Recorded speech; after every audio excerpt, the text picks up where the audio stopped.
Здрасти, Ник. Тук сме с Луиза, която е зад камерата и седим и пием бира и имаме и сухарчета и всякакви неща. И реших, че днеска е време отново да се чуем с теб. Ник, взех си фотоапарата, за който ти говорех, който е супер бруталният Olympus E520 с М42 преходни, което значи, че мога да ползвам дъртите стари руски обективи, които изпускайки ги пукат земята на 3 части. И общо взето нищо много смисъл, решавам абсолютно по цял ден по 4-5 часа задачи.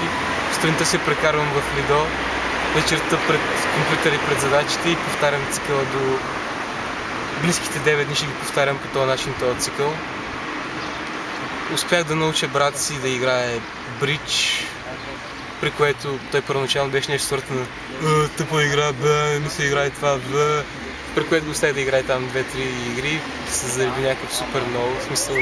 Не знаеш аз как почнах да играя Magic и после не можах да спра да играя Magic и очаквам да стане нещо такова. Между другото сме на един супер як мост, който е як мост, има висящи хора от него.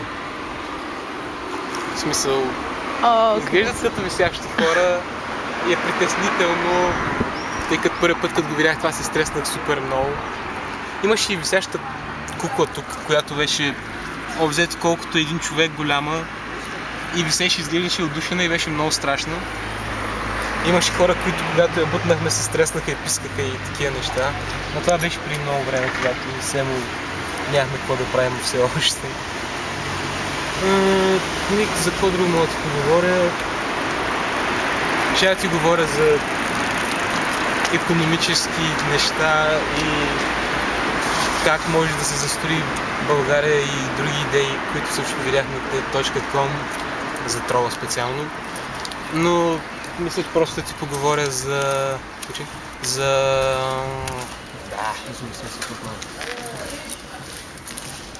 Нали знаеш как всеки път, когато човек е в банята му идват най-брилятните идеи.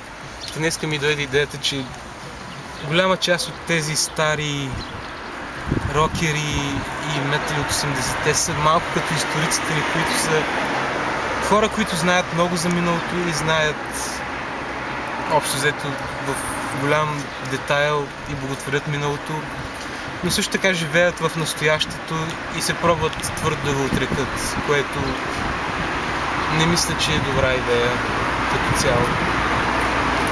И не съм сигурен за още какво да ти говоря, освен... Може да му поговориш за мен?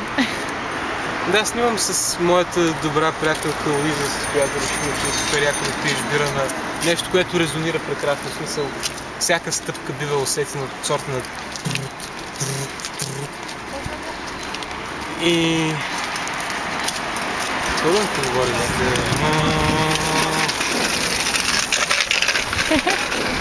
Мисля, наскоро пихме бира с Луиза пак и беше някакво супер изтрещяло, бяхме супер...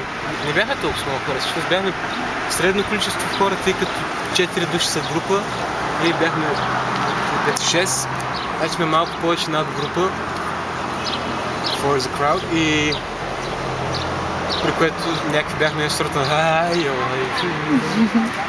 и такива неща.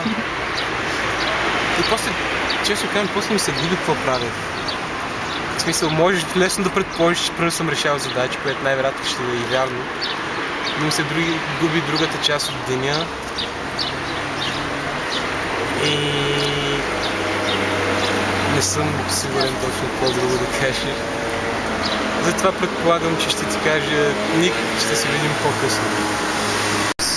Апдейт на влога. Дупчиците из филийката, които виждаш из сухарчето, ми напомниха супер много на това как, когато го свърскаш, чуваш хрупането, което всъщност е унищожаването на хиляди частици, разбиването им.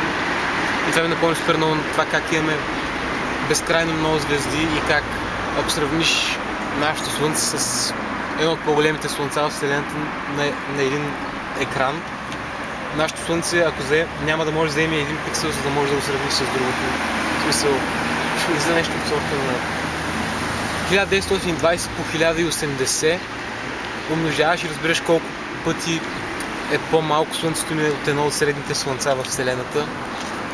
И междувременно колко малки сме ние и същевременно колко много знаем. И как благодарение на това, че сме успяли да преодолеем естествения подбор, имаме тези неща. В смисъл, истински чист и остър пример за това е Стивън Хокинг, дали така не греша, който независимо от това, че единственият мускул, който му действа е този на лицето и той продължава да пише статии с него. В смисъл, той е уникален човек и има волевата сила да живее и да създава добро и да помага на човечеството като цяло. И ще се видим по-късно.